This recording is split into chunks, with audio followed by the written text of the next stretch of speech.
Nigeria is a confused state. You don't understand that mighty organization like this, even if you are a saint and you are subjected to his rulership, that their confusion can impact on even a saint. I know that destroying an environment can create such deviations, but people must have responsibility.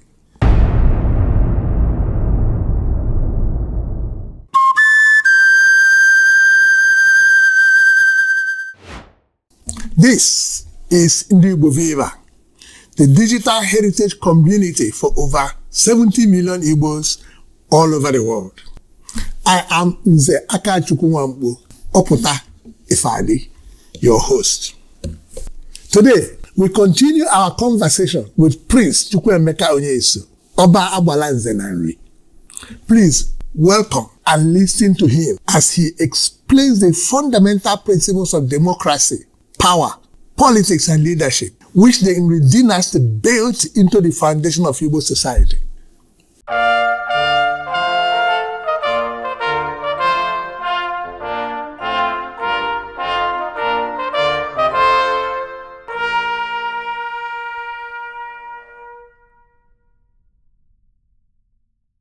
Nri, as a dynasty,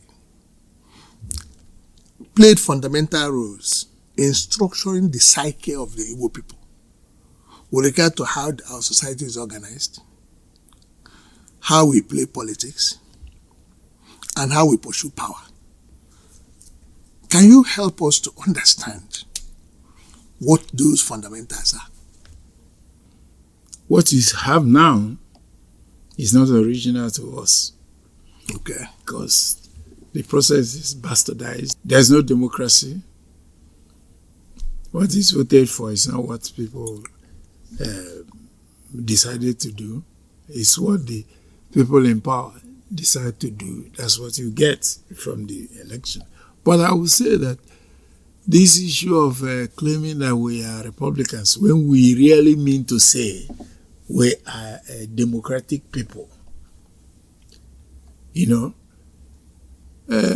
looking at how we spread their values of title taking, values of sanctity of life. Those values are enumerated: the dignity of human person, and the fact that there's things you cannot do because they are abominable, like killing and the rest of them. As the priests traveled, of course, they didn't carry arms. There's no question of saying, if you do this, we put you in cell. Or it was a matter of showing the people there is value in being orderly and avoiding those things that they regarded as very negative. Yeah. Like killing or sacrificing human beings or whatever, And they never came to any society and they established themselves as the king, as overlord or the ruler. There were no proclamations. Yes. All they did was to set up structures, like the also title taking. Previously, they traveled all over Igboland to institute and initiate people. But as they did that, they built a class of other people, and plus the migrants who also settled there and became citizens, became members of the society. That particular community. Yes. And then acting in concert with those of them who have been initiated into title, they took over the place as their own. Not an Inriman coming to be an overlord. And I think that this democratic culture must have come from those early beginnings of getting to people, impacting values without necessarily being imposing. Okay. So the fundamental is that within today's Igbo environment, yes, there were pockets of people who are not necessarily from the lineage. Yes. Usually on invitation by the community to either consecrate a market, okay, or install a shrine, Okay. or initiate people into titles. Okay. And from frequent visits, some of them eventually settled and got assimilated Okay. without even ever thinking of going back. And they were regarded as citizens of that the place. community. Yeah. Married and, got actually assimilated. As you know, no force about anything. It's a matter of conscience. If you believe, you take it as yours. And the thing began to grow like that. So people don't come out and impose themselves and give orders anyhow. So it was a value-based persuasion. Yes.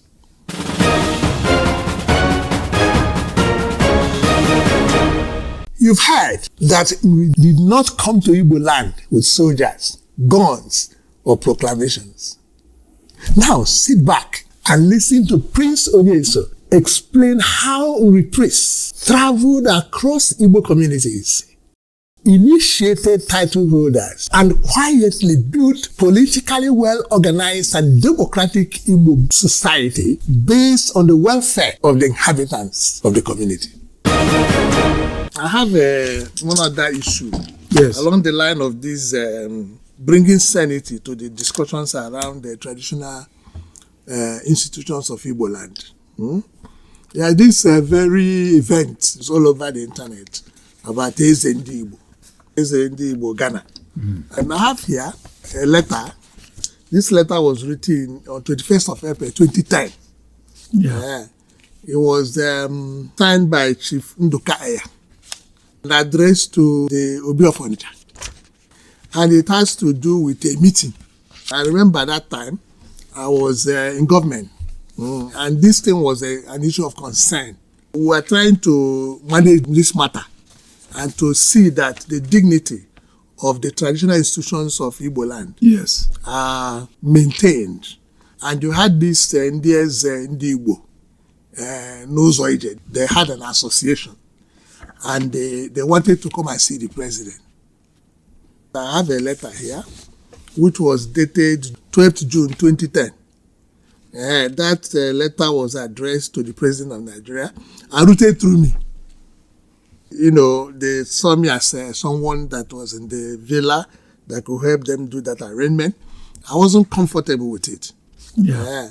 It was signed by Chief Nduka Eya, right? And it has to do with a meeting. Is it appropriate when we have the Southeast Traditional Rulers Council? So I was making inquiry, and they sent me this that showed that this matter has been resolved. And they had said that there's nothing like anybody answering SND, whatever. They were called Onyendu. I think in the meeting they had with them, they chose a title. No, it was proposed because I served on that committee. Okay, they proposed it. That brought out that name. Okay. But I think that between them, because they were representatives of Ohanese and some of them resisted it. Yes, you know. It doesn't sound as highfalutin as Igbo, yes. So, and finally, Onyendu was agreed upon. The values are not inherent. It's a confusion that comes from confused Nigeria. Okay. Came from confused Nigeria. Nigeria is a confused state. How can you be blaming Nigeria for that? No. This is a behavior of Igbo personalities. Oh, you don't understand that a mighty organization like this, even if you are a saint and you are subjected to his rulership, that their confusion can impact on even a saint. Well, yes, I know that those kind of, polluting... deviance is deviance. Destroying an environment can create such deviations. But people must have responsibility. Hey, environment is not environment. Destroying values. Yeah, but our values should be resilient. No. We're resilient people. Poverty is cannot be a good personal assistant. Poverty. But Yes. like Buhari and the present regime, when you inflict poverty on a big community like Nigeria, and you don't believe that he is supposed to destroy values. People who used to have and who don't have anymore, because they have been big before, they're unable to go and beg. They live with it, but there are things they would not have done if they were going on as well-to-do as they used to be. That now that they are poor, without they are wanting everybody to know that they are poor. This document is very clear. It says the purpose of, they had a meeting with these people, the traditional rulers and the Ohaneze and Igbo had a meeting. Vanity. And they said the purpose of the meeting was to iron out any misconception about the adoption of new title, Onyesoh Igbo. But this is vanity. What I can tell you, vanity is vanity. All is vanity. What is all this about? Yeah. Why should you have Igbo anywhere? They made it clear that Onyesoh Igbo is just a leader of the Igbo community. Yes. And the people that took the decision, Ambassador Uweche, Chief Gariwe, Nduka Eya, Secretary General, Chief Nechonya, San, right? Chris Soloka, Vice President General Igbo, Prince Raf Ndigwe, and Obiemeka Nwaka, President Delta State. Israel Obi Alfred Ndemeka Achebe, yeah? As a Cletus Ilomania, as a Hope on Igbo, Igbo gives him Wosu. I'm referring to the people in diaspora who want to be Igbo. That has nothing to do with the character in us. You don't see how some people write their names. Professor, Doctor, Chief, Sir, one person. So there's nothing in the foundation of the Igbo society that may have promoted this kind of conduct. We have already discussed how Igbo is achievement-oriented. Yes. This is not inconsistent with that. So, how can it be associated with being Igbo? I don't think it has anything to do with the inherent values. So it's like we're in a nation that has knocked down the core elements of society. Destroyed values.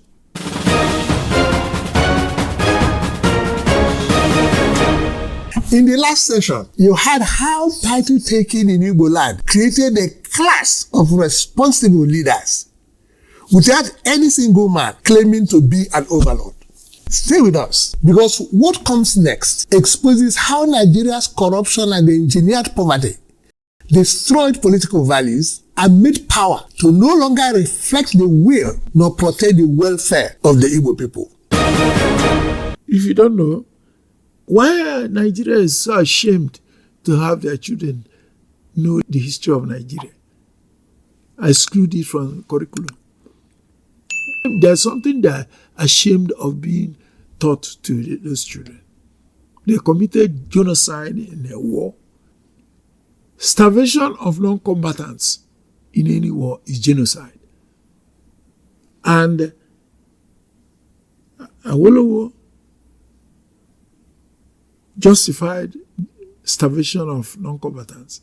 I said, why should we feed people to be strong enough to come and fight us?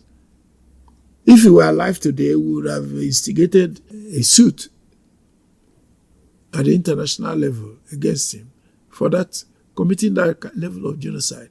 Even though they still have, because that convention requires that the International Convention for Punishment of Genocide should be domesticated. Do you know that twice they have tried to domesticate it and the National Assembly threw it away? What you're saying, yes, is that all these things yes, came out of the destruction of the structural values of our society by the larger society we call Nigeria. Yes, Matthew, it's not to say that there's no king in every man. There's a king in every man. Yes. There is. And that is part of why you now begin to, anybody who is given power, they institute checks and balances, institutional checks and balances, yes, which corrupt Nigeria has knocked down. The essence of separation of powers yes is to limit the powers the executive have over judicial matters, over parliamentary matters. But you can see in Nigeria it's been destroyed. So there's nothing, there's no values left. All the things that make a society civilized have been destroyed.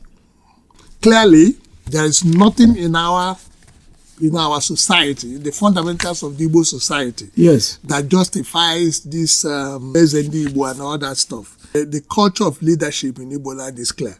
Yes. And it has nothing to do with that practice. Yes. That's your final word on this. Yes. If you look at the Western style, you will see somebody come with maybe a scroll of paper and say, the king hereby proclaims, if you don't do this, you don't do that, then this will happen to you.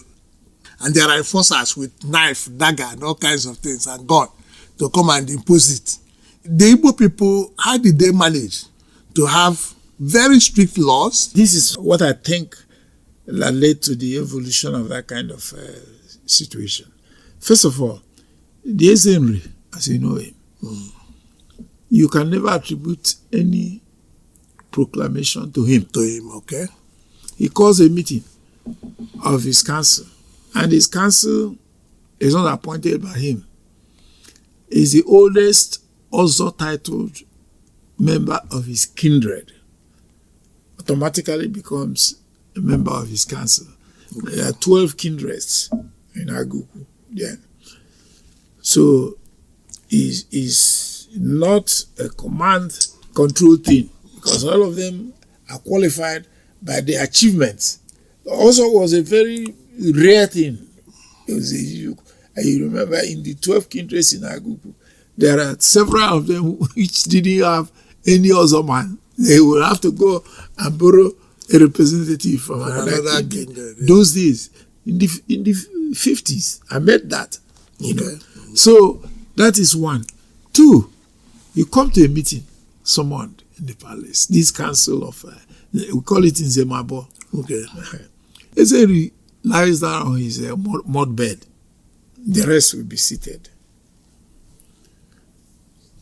The head of the oldest Ozo among the 12 will be contact man with Eze.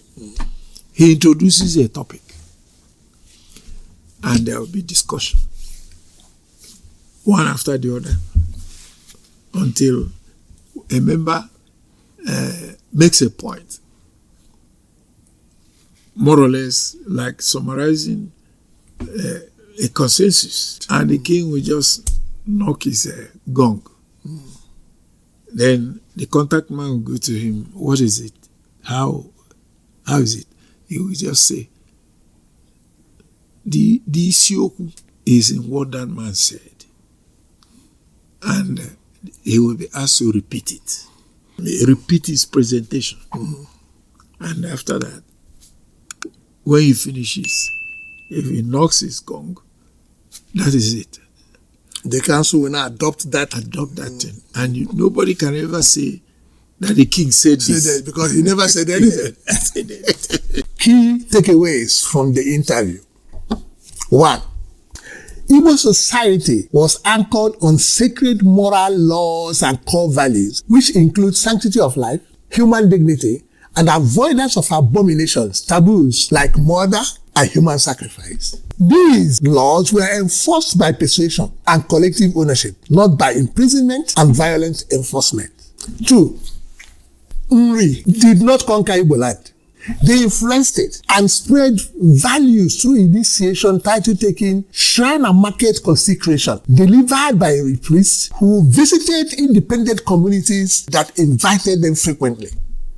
And most often, they assimilated themselves as permanent members of those communities. Democracy in Igboland grew from persuasion, not coercion. 3. The concept of Eze Ndi Igbo is alien to how Ndi Igbo organize themselves and approach participation in community lives. Leadership has never been built on command and control. It was built on consensus, conscience, and communal harmony. Ndi Igbo assimilated themselves into communities by presenting and giving values, promoting consensus, and avoiding disruption. This desperate need for display of disruptive ego and empty posturing is anti-Igbo. 4. In spite of the corrupting impact of value decay and spreading poverty in Nigeria, Igbo must take full responsibility for social stability in Igboland. We must not abandon our rich and well-founded society to the ravages of poverty and disorder, which the larger society we belong to has thrusted upon us. While Nigeria is ashamed of her own history and takes every step to avoid teaching the true history to her citizens, Igbo must recommit to teaching our children the noble history of Igboland. For us in Igbo Viva, the digital palace of the global Igbo spirit, we are committed to continuously bring to you great insights into the outstanding wealth of Igbo civilization. Now, it's time for you to go to the comment section to like, comment, share, subscribe, and give us your thoughts on the foundations of power, politics, and people's welfare in Igbo society. We urge you to continue to invite over 70 million Igbos living all over the world to come and drink from this fountain of Igbo wisdom. Let us go to 100,000 views and 10,000 subscribers. See you in the next episode.